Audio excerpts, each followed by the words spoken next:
Good evening from New York. It has been thus on every sinking ship from Titanic to the SS Minnow of Gilligan's Island. A few far-thinking visionaries try to get off first and get others to leave with them. Then others begin to file off one by one, and after them, the deluge. And so it is for the Bush administration's policy in Iraq.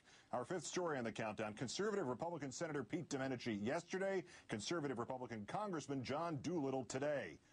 Hope you can swim, boys. This while the top national security officer from the Reagan administration insisting that the only way to protect the troops in Iraq is to get the Bush administration to bring them home, and the only way to do that may be to threaten the president directly with impeachment.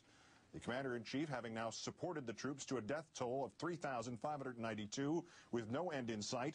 Conservative Congressman Doolittle of California, one-time Mormon missionary, today joining the others in his party in questioning whether the conflict is worth the loss of any more American lives. His remarks, though, making the congressman sound less like a great humanitarian or patriot and rather more like a huge xenophobe. I am increasingly convinced, said Mr. Doolittle, that we are never going to succeed in actually ending people dying in Iraq. I think it's going to be a constant conflict, and if that is going to happen, it needs to be the Iraqis dying and not the Americans. The White House saying today it views any sort of precipitous withdrawal from Iraq as dangerous. The Pentagon, that leaving early would leave that country a mess. But Lieutenant General William Odom, the Director of National Security for President Reagan, the Bush administration says that he says that the Bush administration, rather, should no longer be allowed to determine the vocabulary for the debate. General Odom's contention that supporting the troops actually means bringing them home. And now, Mr. Odom pointing out that Congress clearly and indisputably has two powers over the executive, the power of the purse and power to impeach. Should the first option fail, Mr. Odom saying lawmakers should not be afraid to threaten the second, having ample justification to do so. An attempt to extort Congress into providing funds by keeping U.S. forces in peril surely would constitute the high crime of squandering the lives of soldiers and Marines for his, the president's, own personal interest.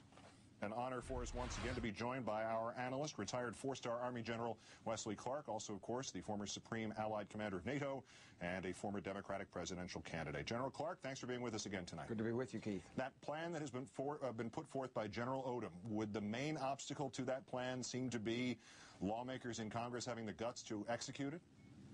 Well, I think the country's not quite there yet on the impeachment issue, but I do think that it's important to get those troops out of Iraq. It's time for the United States to begin redeploying.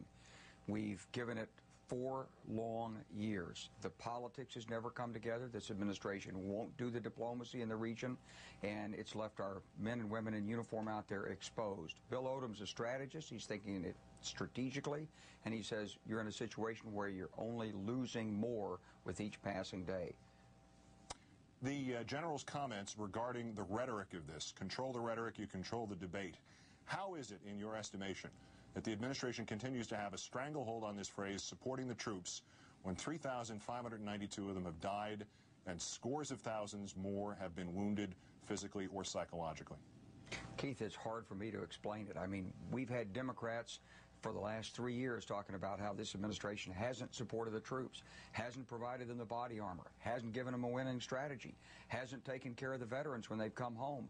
This administration doesn't support the troops in Iraq. It supports its political aims, which was to go in there and knock off one state after another through regime change. It's holding on in Iraq, waiting for the term to end, and then dump the problem on the Democrats at the expense of our troops and the United States of America. When it comes to things like equipment, body armor, size of the troop force, is there a way of measuring how the administration has supported its troops in the field, not rhetorically but practically? Well, I think you can look at the actual issues that have been brought up, and you can look at the amount of the buy that's been made. Secretary Rumsfeld said it best. He said, we went to war with the army that we had, but that was in response to a soldier's complaint. And the soldiers know they didn't have the body armor they needed. We still don't have the right protective vehicles there to deal with the improvised explosive devices. And we don't have, and we've never had, enough troops on the ground to really do the kind of peacekeeping mission that was required. But even worse than that is the strategic failure, Keith. You know, soldiers expect their leaders to do the hard work of diplomacy and to use the military only as a last resort. Because when you use the military, it's final. People die.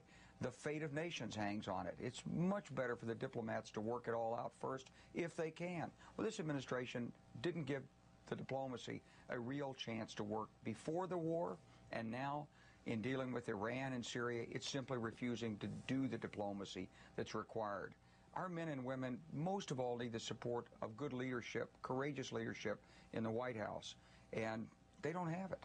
Do the motives of other leaders, or perhaps the courage even of other leaders, do the actual origins matter? Congressman Doolittle, who was mentioned today, linked to 2 bribery scandals. Senator Domenici was involved. A group just yesterday called for change of course in Iraq, was involved in this. It really sort of kicked off the U.S. Attorney's firing scandal, and he's up for re-election next year. Do the motives of Republicans who are defecting detract at all from the size of the problem that potentially looms for the president? Well, if you're suggesting that their motives are that they're not great strategic thinkers, but they might be interested in re-election, I think that's an appropriate concern for anyone in political office. I mean, they are supposed to reflect the views of their constituents. It's clear that they're hearing from the constituents that they don't want any more of the policy.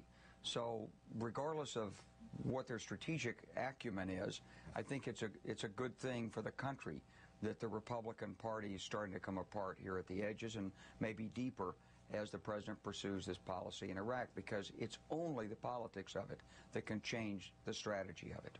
Yeah, unfortunately, it's a big table, but there's seats for everybody. General Wesley Clark, MSNBC analyst, again, our pleasure, sir. Thanks for your time. Thank you, Keith.